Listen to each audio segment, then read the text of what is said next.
नमस्कार. आज आठवड्याच्या शेवटच्या कामकाजाच्या दिवशी सकाळी शेअर मार्केट सुरू झाल्यापासून तेजी होती. दिवसभर तेजी वाढतच होती. आज मार्केट बंद होताना सेन्सेक्स हा 447 पॉईंटने वाढून 84,929 वर बंद झालेला आहे.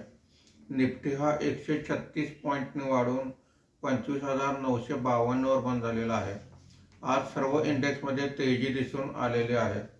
आजच्या कामकाजामध्ये BSE reality index 1.68%, BSE capital goods index 1.66%, BSE mid cap index 1.26%, BSE small cap index 1.25% वर आहेत.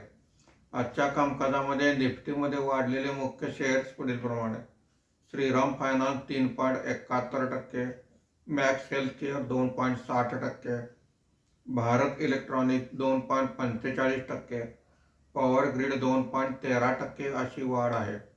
आज निफ्टीमध्ये घसरलेले मुख्य शेअर्स पुढीलप्रमाणे: HCL technology 1.14%, Hindalco 0.55%, JSW steel 0.24%, ICICI bank 0.20% अशी घसरण आहे. शनिवार आणि रविवार शेअर मार्केटला सुट्टी आहे. सोमवारी पुन्हा भेटूया. धन्यवाद.